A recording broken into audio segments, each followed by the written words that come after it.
இன்றைக்கு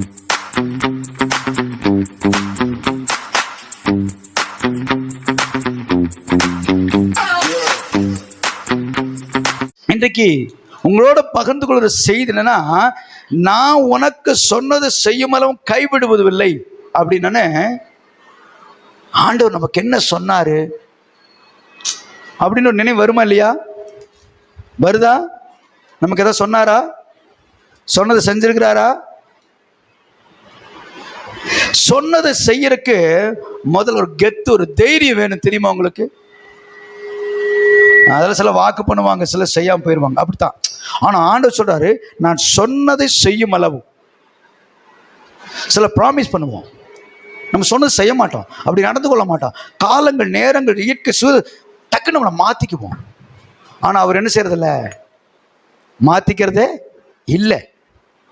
வேதாகமம் நமக்கு என்ன சொல்லுதுன்னா, ஆதியாகமத்தில் 28வது அதிகாரம், ஆதியாகமம் 28ஆம் அதிகாரம் 15ஆம் வசனம் சொல்லுது, நான் உன்னோடு இருந்து, நல்லா கவனிங்க, நான் உன்னோடு இருந்து நீ போகிற இடத்தில்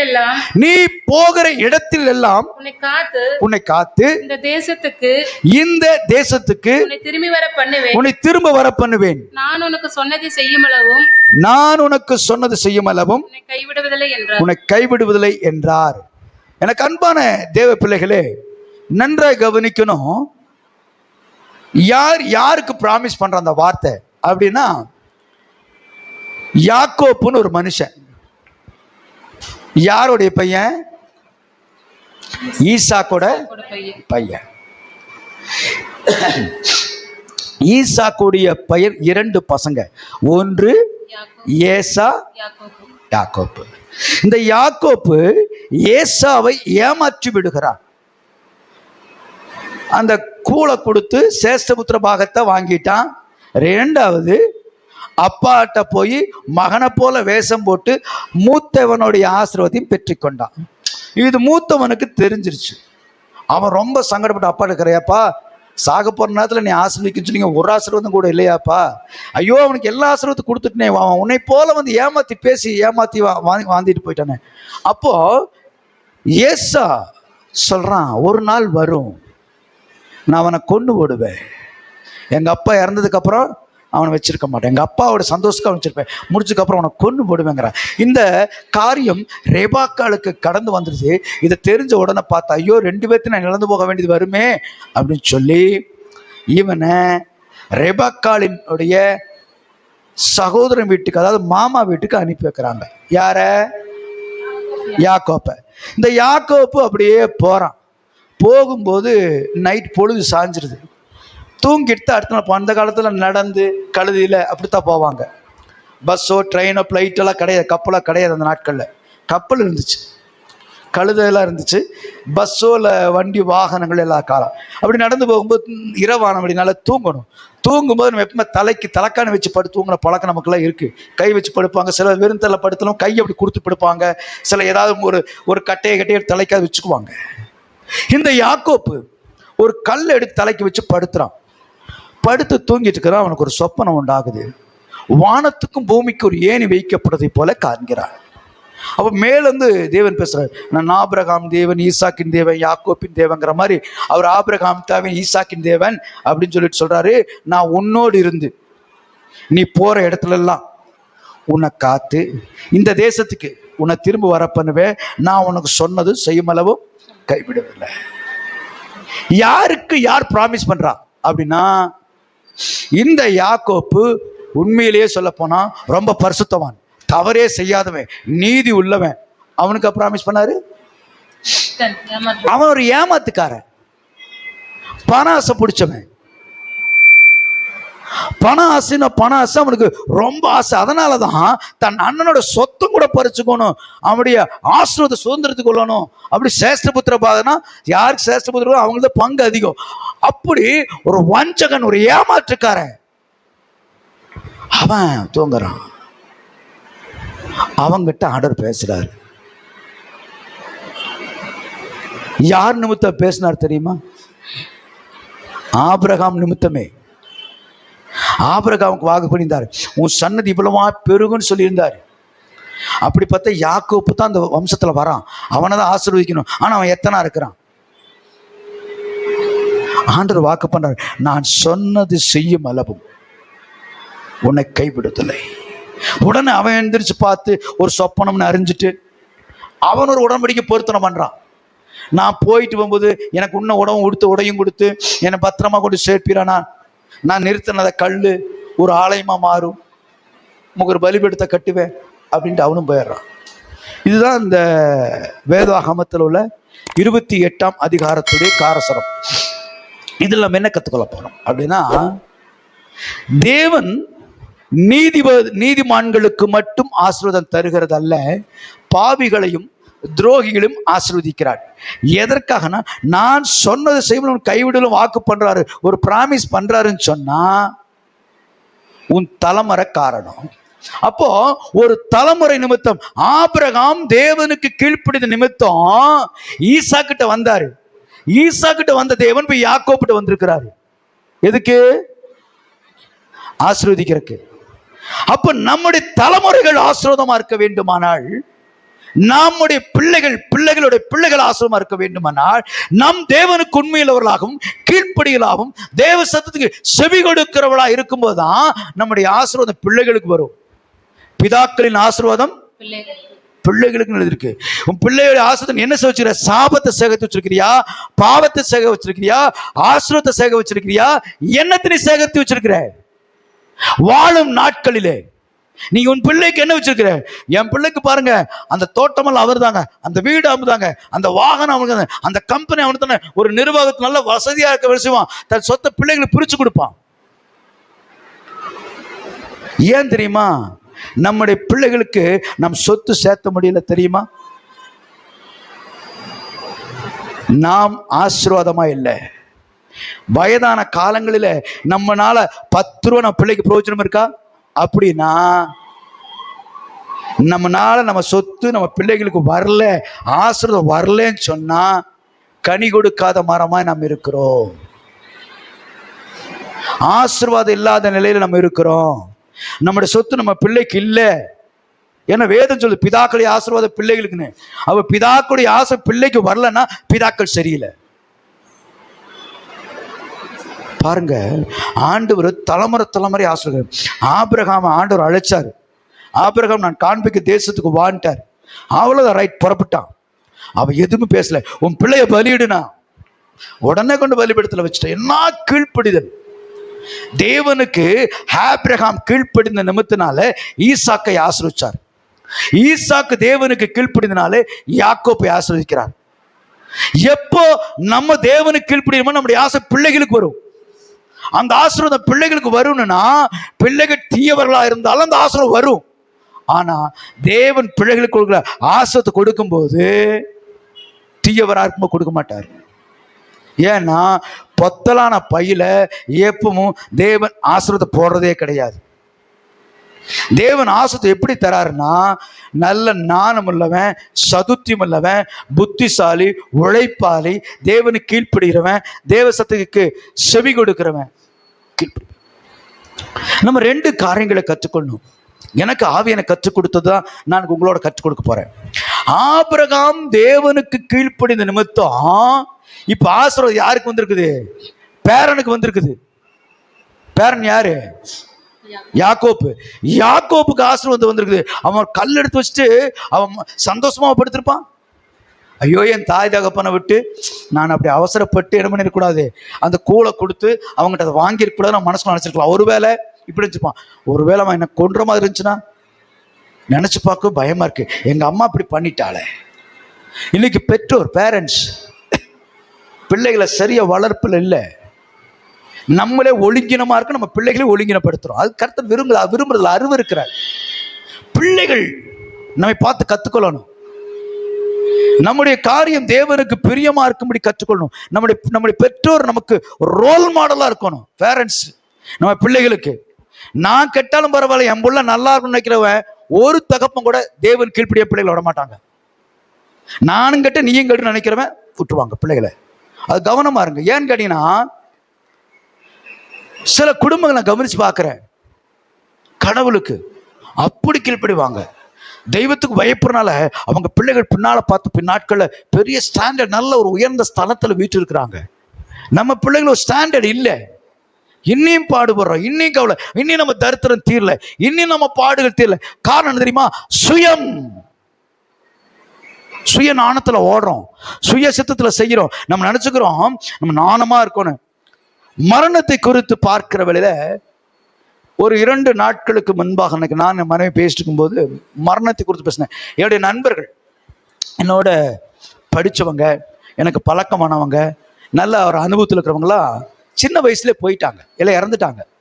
அப்போ நான் சொன்னேன், மரணங்கிறது ஒரு நிமிஷம் வந்துச்சு, அவங்க பேரும் தெரியல, அட்ரஸும் தெரியலங்க மாதிரி காற்றுல அப்படியே மேகத்தில் இந்த மண்ணில் இந்த ஒரு காற்றுல ஒரு மண்ணை கிணத்து தூண் அப்படி காணாமல் போயிரும், காற்று மாதிரி போகும்போது மனுஷ வாழ்க்கை போயிருச்சு. நம்ம வாழ்க்கையும் அப்படித்தானே.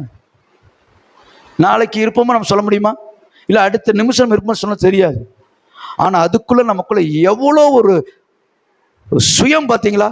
எனக்காக வாழணும், எனக்காக செத்தணும், எனக்காக இருக்கணும். ஆனா செத்த அடுத்த நிமிஷம் அது யார் அனுபவிப்பா?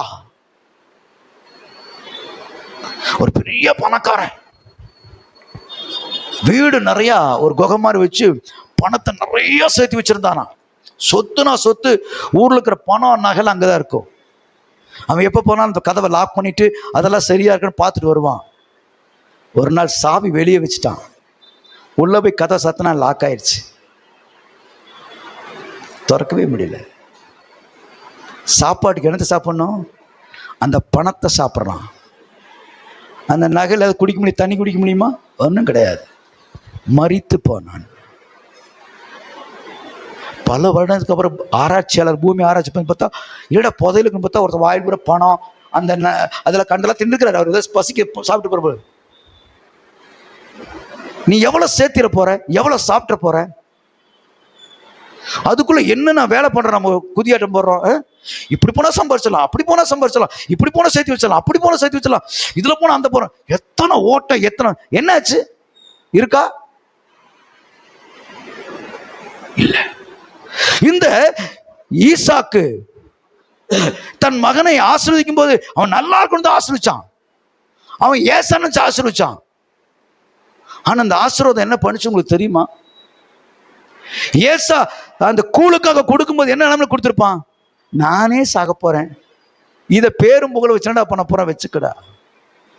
இத லாபகரமா நினைச்சு வாங்கினா இப்ப கல்ல வச்சு படுத்திருக்கிறான். துரத்தப்பட்ட நிலையில, உயிருக்கு பயந்து ஓட வேண்டிய நிலையில, இத்தனையும் சம்பாரிச்சு நிம்மதியெல்லாம் ஓடுறான். இன்னைக்கு அநேக நிறைய சம்பாதிக்கிறோம், நிம்மதி இல்லாமல் ஓடிக்கொண்டிருக்கிறோம். எங்கெங்கயோ ஓடுறோம், பறக்க பறக்க பாடுபட்டோம், 10 பைசா கையில் இல்லை. ஏன்? நீ பாடுபட்ட, உண்மையாதான உழைச்ச, உண்மையாதான சம்பாரிச்ச, யாரை ஏமாத்தாம உண்மையான எங்கத பணம்? உன் பணத்தின் மேல உன் நம்பிக்கை, உன் மேல உனக்கு நம்பிக்கை, உன் நாணத்து மேல, உன் பலத்து மேல, உன் அறிவு மேல, திறமை மேல, உன்னுடைய தந்திர நாணத்தினால மேல கூட நீ வச்சிருக்க நம்பிக்கை வச்சிருக்கிற. ரொம்ப புத்திசாலித்தனமா பேசுற சொல்ல நினைச்சுக்குவோம், நம்மளை நாம ஏமாத்திக்கிறோம். இந்த ஈசாக்கு, இந்த யாக்கோப்பு ரொம்ப தந்திரமா, நீ இப்போ புத்திர சுவார்த்தை கொடுத்தீங்கன்னா நான் கூட கொடுத்துருவேன், தந்திரமா பேசுறான். அவங்க அப்பாட்ட போய் பேசும்போது அவன் சொல்றான், பேச்சு யாக்கோப்பை போல தெரியுதுன்னு. இல்லப்பா இல்லப்பா இல்லப்பா இல்லப்பா அப்படிலாம் இல்லப்பா. ஆனா போகும்போது அவங்க அம்மாட்ட சொன்னான், ஒருவேளை அந்த ஆளு சபிச்சுட்டானா அந்த சாபம் பெத்த தாய் நல்லா இருக்கட்டும் அனுப்புறா, அந்த தாய்க்கு சொல்றான், அப்படி அவன் தப்பி ஆசிரம் கொடுத்தா எனக்கு ஓகே, சாபத்தை கொடுத்தா நீ தான் காரணம். இப்படி சொன்னவன் ஒரு கல்லை வச்சு படுத்திருக்கிறான். நிம்மதியற்றவனாக, வாழ்க்கையிலே போராட்டம் நிறைந்தவனாக, இனி என்ன நடக்க போது தெரியாதவனாக படுத்திருக்கிறான். கர்த்தர் ஏணியை வைக்கிறார் வானத்துக்கு பூமிக்கு. என்ன தெரியுமா? நீ மனம் திரும்பும்படி உனக்காக ஒரு ஏணி இறங்கி இருக்குது. இந்த கால வேளையில தேவத்தூர் இறங்குவது எதுமா இருக்கிறாங்க. நீ அந்த கல்லை படுத்திருக்கும் போது ஆண்டவர் வாக்கு பண்றாரு, நான் உனக்கு நிறைய வாக்குத்தத்தம் பண்ணியிருக்கிறேன், உன்னை ஆசீர்வதிப்பேன், உயர்த்துவேன், உனக்கு என்னென்ன ப்ராமிஸ் பண்ணோம் அத்தனையும் சொன்னதை மட்டும் கைவிட மாட்டேன். அவனுக்கு ஒரே சந்தோஷம். ஆனா நீ என்னவா இருக்கணும்? உண்மையாய் இருக்கணும். பாருங்க, இந்த யாக்கோப்பு இந்த ஆசீர்வாதத்தை பெற்றுக்கொள்வதற்கு தகுதியானவன் அல்ல. ஆனாலும் வாக்கு பண்றார், தகுதிப்படுத்துறார். எதுக்கு? நான் சொன்னதை நல்லா ஒன்று எடுத்துக்கோங்க வாழ்க்கையில. அவர் சொன்னதான் கைவிட மாட்டார். அது நிறைவேற மட்டும் கைவிட மாட்டாரு. அப்படியா பாஸ்டர், எனக்கு நிறைய வாக்குத்தத்தம் பண்ணி அது நிறைவேறல கேட்குறமா இல்லையா? எத்தனை வாக்கு பண்ணோம்? நீ தான் ஆசீர்வாதம் போய் தூங்கிட்டியே, ஆசீர்வாதம் எங்கே போயிடும்? பக்கத்தில் இருக்கிறவங்க கை நீட்டி வாங்கிக்குவானா இல்லையா? நீ தான் சர்ச்சுக்கு வரலையே, அந்த நேரத்தில் யாரும் வாங்கிக்குவாங்கள்ல? பக்கத்தில் இருக்கிறவன் ஆள் இல்லைன்னா. நீ தான் தேவனை விட்டு உலகத்துக்குள்ள ஓடிட்டு இருக்கிறியே, நீ தானே கையை விட்டுட்டியே, நீ தானே தேடலையே, நீ தான் என்னை நேசிக்கலையே. உன் நேசிப்பு யார் மேல இருந்துச்சு?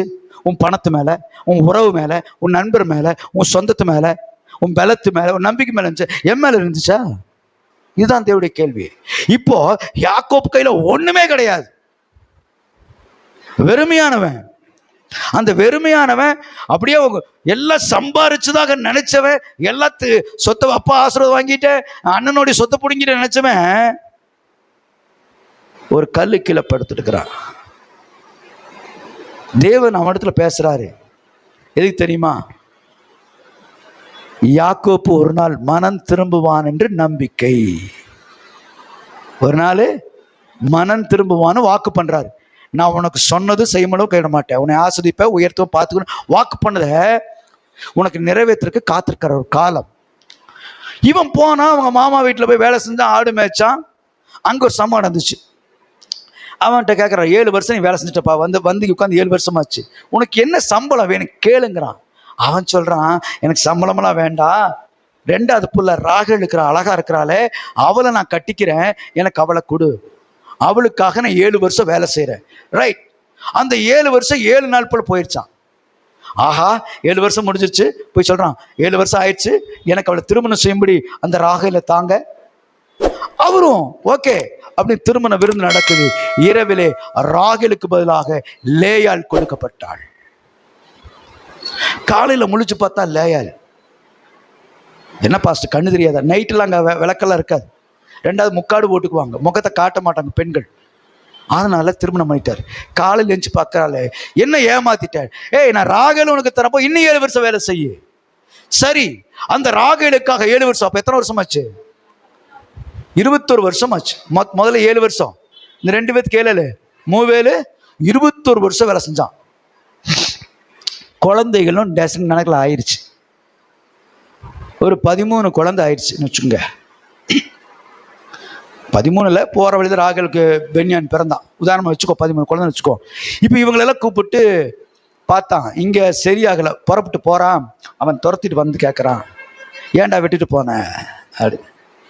என் பிள்ளைல முத்தஞ்சிருப்பேன், இல்லை நீ விட மாட்டேன்னு சொல்லி கூப்பிட்டு போகிறேன்னு சொல்லுவான். அப்போ வேதம் சொல்லுது, யாக்கோப்பு தன் மனைவிட்டு சொல்கிறான், உங்கள் அப்பா 10 முறை எனக்கு சம்பளத்தை மாற்றினார்.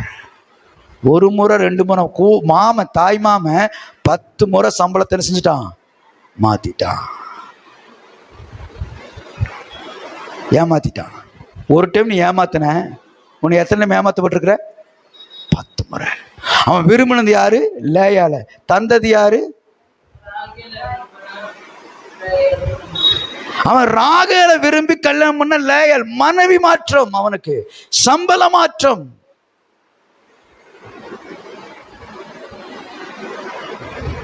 சரியா போச்சா? அண்ணனை ஏமாத்தினியா? குடும்பத்தின் நபரை ஏமாத்தினியா? இங்க என்ன ஆயிடுச்சு?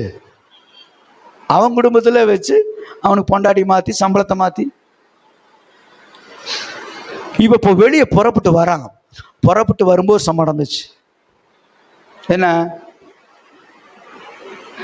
ஏசா எதிர்கொண்டு வருகிறான். 400 பேரோட வரேன்னு சொன்ன உடனே எல்லாம் பிரிச்சு அனுப்புறான். நீ பாதி வச்சுக்க, நான் பாதி வச்சுக்கிறேங்கிற மாதிரி கொஞ்சம் கொஞ்சமா அனுப்பிட்டு அவன் வந்தவன் கொல்லுவான்னு பார்த்தா அவன் அழுது கட்டி பிடிச்சி அழுது முத்தம் கொடுத்துட்டு போயிட்டான். அந்த ஏன் அவன் முத்தம் கொடுத்துட்டு போனான் தெரியுமா? இவன் ஒவ்வொருத்தரையும் அனுப்புறான், முன்னால போய் எல்லாம் காமிங்கன்னு அனுப்பிட்டு ஒரு ஆற்றை கடக்கிற போது தேவதூதன் வந்துட்டாரு. ஏன்டா பயந்து நடுங்கிட்டு இருக்கிறான்னு கேட்கிறாரு. அவன் சொல்றான், ஏசா வந்துட்டான், என்னை ஆசீர்வதியுங்கிறான். கர்த்தரோட தூதனோட போராடினான்னு போட்டு அழுகிறான், என்னை ஆசீர்வாதத்தை விட மாட்டேன். ஏன்னா அந்த ஆசீர்வாதம் மொத்தம் அவன் எடுத்துட்டு போயிடுவான். என்னை ஆசீர்வாதத்தொழிய விட மாட்டேன். ஒருவருடைய வழிகள் கர்த்தருக்கு பிரியமா இருந்தால் அவன் சத்ரு அவனோடு சமாதானமாகும்படி செய்வாராம். இவன் அழுது புலம்புற, என்னை ஆசீர்வதியும் கர்த்தாவே. ஆண்டு கேட்கிறாரு, நீ மனுஷனோடும் தெய்வத்தோடும் போராடினாய், உன் பேர் என்ன? யாக்கோப்பு, இனிமேல் இஸ்ரவேல் எனப்படும். அவன் தலைமுறை பேரை மாத்திரான். இப்ப நம்ம யாக்கோப்பா இருக்கிறோமா, எத்தனானாக இருக்குமா, இஸ்ரவேலை ஆசிரிப்பை பிரியும் போல ஆசிரியக்கப்பட்ட ஜனமா இருக்கிறோமா, ஆசீர்வதிக்கப்பட்ட ஜனமாய் மனம் மாறி இருப்போமானால் இஸ்ரவேலை ஆசீர்வதிப்பது எனக்கு பிரியும் சொன்ன கர்த்தர், நான் சொன்னது செய்யும் அளவு உன்னை கைவிடுவதில்லை.